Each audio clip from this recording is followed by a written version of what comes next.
what you will see play out is, these brown-skinned and dark-skinned black men, they care about and protect their access to the light-skinned, mixed, and biracial women.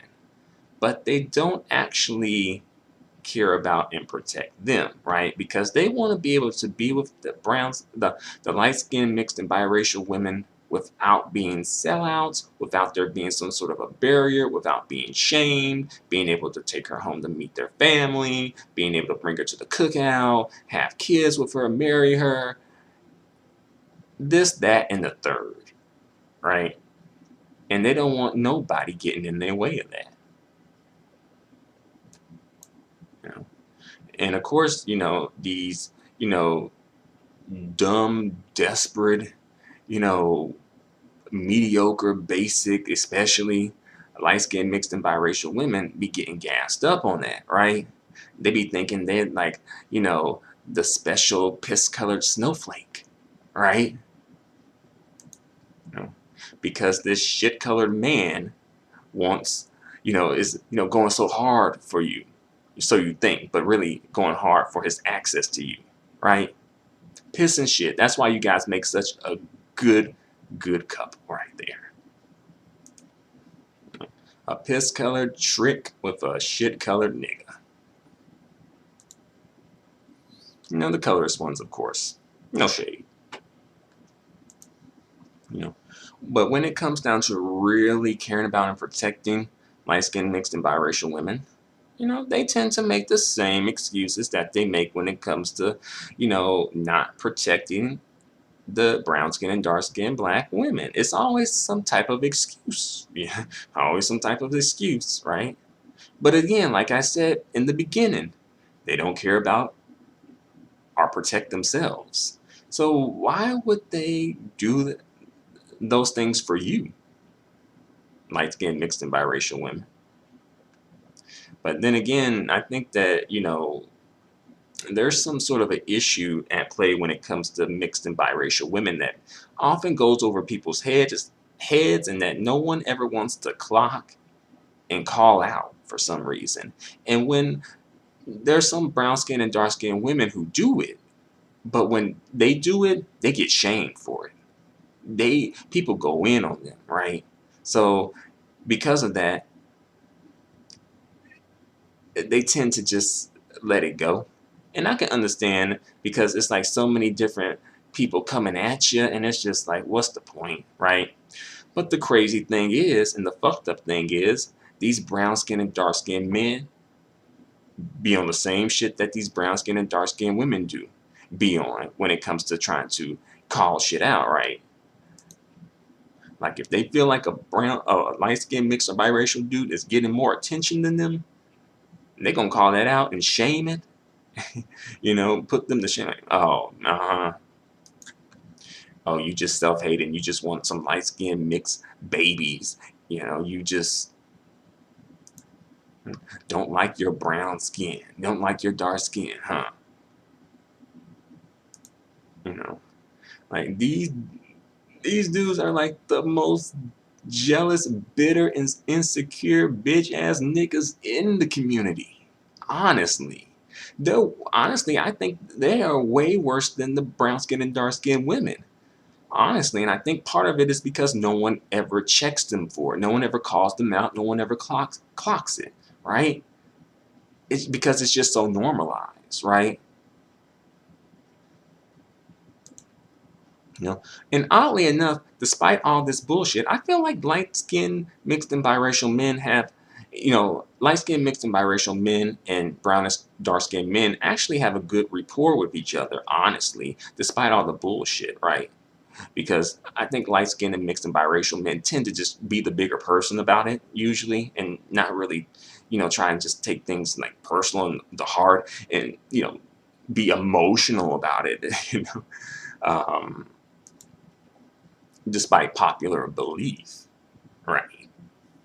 But when it comes to the rapport that brown-skinned and dark-skinned women have with light-skinned, mixed, and biracial women, I feel like they do have a good rapport, but I feel like it could probably be a little better. And I feel like the problem is, I feel like when they have their issues, I feel like low-key, these brown-skinned and dark-skinned men always want to jump in the issues with when it comes to the women's issues for some reason. Notice that. Notice that. Usually when it's the guys having issues, usually the women just stay out of it, or either the brown-skinned, dark-skinned women will support their brown-skinned, dark-skinned male counterpart. So either they just at worst will just stay out of it, or either they'll support them, right? But notice when the brown-skinned, dark-skinned women are having issues with the brown, light-skinned, mixed and biracial women, notice who jumps in the middle of it usually. Brown-skinned and dark-skinned men. And notice whose side they tend to be on, right? Thus creating animosity, right? And like furthering a divide, furthering division, perpetuating more animosity between the two, right? Because he needs to really be on the brown-skinned, dark-skinned women's side, not the light-skinned, mixed and biracial women's side. So right there, like these niggas, for some reason, always want to jump in the middle of female shit. You know? Like some fucking Mean Girls from high school or some shit. Like we on the 2018 reboot of Mean Girls or some shit.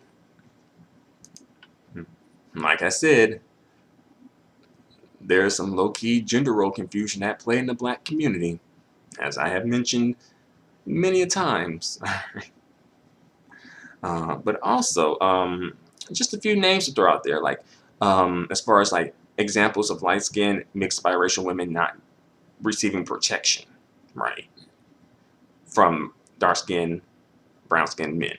Okay, Corinne Gaines, all right, she was light-skinned and she was a victim of police brutality. You didn't see too many brown-skinned, dark-skinned men really going to bat for Corinne Gaines like that, right? Zaza Ali, right? I think a brown-skinned or dark-skinned man even doxed her, I believe. And I don't even know why that is, other than just trying to push for, black male accountability, maybe. To be fair, I'm not quite sure of the issues there, but did brown-skinned and dark-skinned men really go hard and jump to her defense like that? I don't know. Heck, China Fox, Rebel Fox, aka, I think it was probably some brown-skinned, dark-skinned men who were calling her out on, for used to being, because she used to be a swirler, even though she was pretty open about her swirling past, honestly. Like, she spoke about that before. She has spoken about that before. And I don't really watch Rebel Fox like a lot, aka China Fox. I don't really watch her like a lot. But I did remember her mentioning that. So I'm like, how is this news? Like, I've been knew this, right? Heck, even like Beyonce, right? When Beyonce had,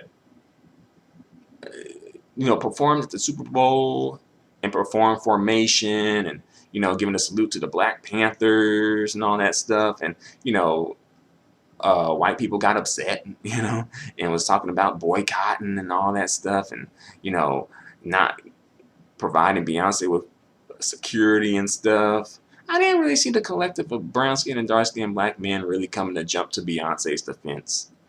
I will say, like, the Nation of Islam did offer Beyonce some security at her concerts, although I think like the Nation of Islam tend to be like a lot of light-skinned dudes anyway, but to be fair, there's some brown-skinned dudes in there. So I guess we can kind of, give you a little something there, all right? But yeah, long story short, the light-skinned mixed biracial chicks aren't winning as much as you think they are winning. I guess just throwing that out there to the brown-skinned and dark-skinned women who may sometimes be feeling a certain way about, how things play out and go down in this community, right? But long story short, they ain't really getting much more than what you're getting, at least as a collective, right?